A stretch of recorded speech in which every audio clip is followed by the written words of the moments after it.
Welcome to the theater, my dears. Please take your seats. So, what happens when rapid change meets institutional resistance? Well, it's a lot like a relationship on the brink of transformation where trust, stability, and a shared vision are all tested. Welcome to the crossroads of modern governance and future shock, where the rules are rewritten and stability hangs in the balance. Is Trump's Project 2025 a necessary reset of the administrative state or dangerous disruption to America's democratic foundations? Let's find out. Project 2025 isn't just a policy initiative, it's a strategy to redefine the relationship between the government and the people it serves. Its core goals: expand executive authority, enforce loyalty at every level of civil service, and cement these changes through the judiciary. Let's start with the key proposal, reinstating Schedule F. This policy would reclassify thousands of federal employees, effectively making them at-will appointees. Proponents argue that this empowers leadership to remove bureaucrats who resist change, clearing the path for efficiency. After all, isn't the government supposed to reflect the will of its elected leaders? But relationships, whether between people or institutions, are rarely that simple. Critics warn that Schedule F could politicize agencies meant to be neutral, turning every decision into a partisan battle. Imagine a government where disaster relief or public safety depends not on expertise, but on political loyalty.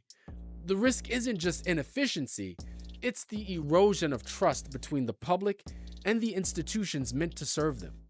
And this isn't a hypothetical fear.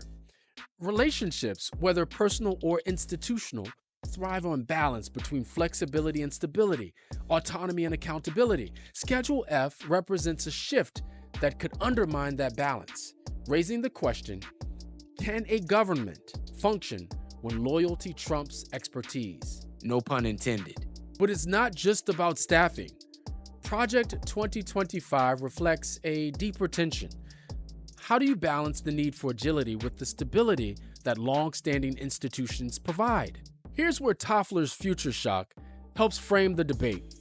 In an era of rapid change fueled by technology, global crises, and shifting economies, governments must adapt quickly. Supporters of Project 2025 argue that traditional bureaucracies are simply too slow, too resistant to reform, and too bloated, frankly, to meet the moment. They see radical change as the only solution. Yet, as we all know, rushing change in any relationship, personal or institutional, can lead to unintended consequences.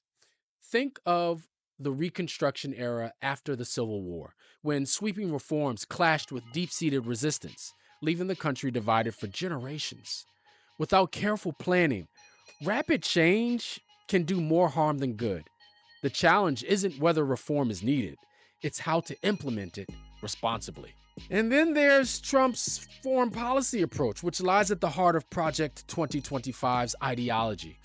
Trump's hallmark has always been transactionalism, treating diplomacy like a business deal.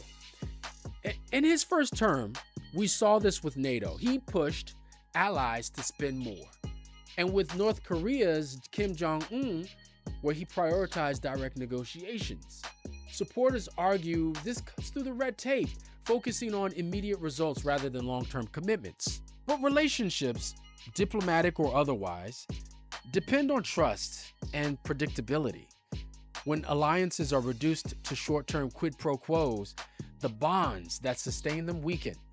Allies like Germany and Japan begin to question U.S. reliability, while adversaries like Russia and China exploit the uncertainty.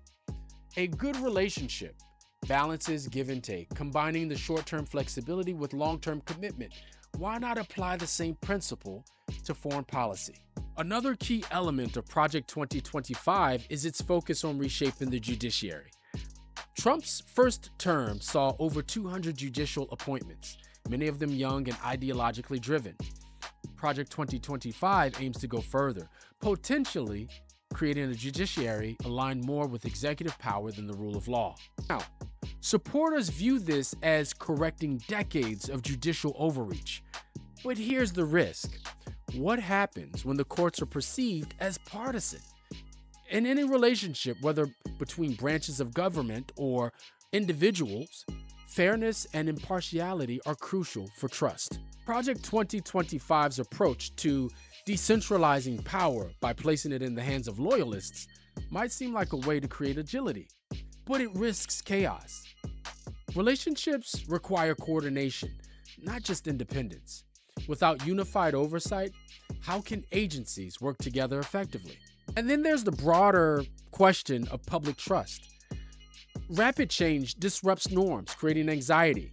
Critics argue that Project 2025 undermines democratic principles like checks and balances and the peaceful transfer of power.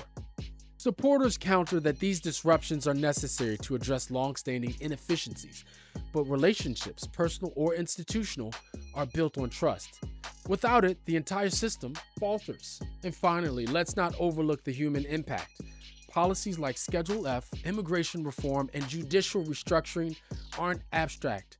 They affect real people. Whether it's families caught in the crossfire of deportation policies or citizens losing access to healthcare, these changes carry significant personal costs. Relationships demand empathy, and governance is no different. How do we ensure reforms consider the people they're meant to serve? So, what do we make of Project 2025? Like any complex relationship, it's a mix of promise and peril. Rapid change is both necessary and dangerous. Institutions must adapt to stay relevant, but they must do so in ways that preserve trust, stability, and fairness. The debate isn't just about Trump or Project 2025, it's about how we navigate the challenges of a fast-changing world. Do we embrace disruption, knowing the risks, or do we cling to tradition, risking stagnation? The answer, as in all relationships, lies in finding the balance. What do you think? Project 2025, the reset we need, or are we playing with fire? Share your thoughts below and let's keep the conversation going. And speaking of relationships, if you think that Project 2025 is bold, wait until you hear how Trump's border agenda mirrors the ruthless strategies laid out in The Prince by Machiavelli. Power, control, and the art of maintaining order, it's all there. Click here to discover the surprising connections between Machiavelli's timeless advice and modern politics. You don't want to miss this. I'll see you later. Peace.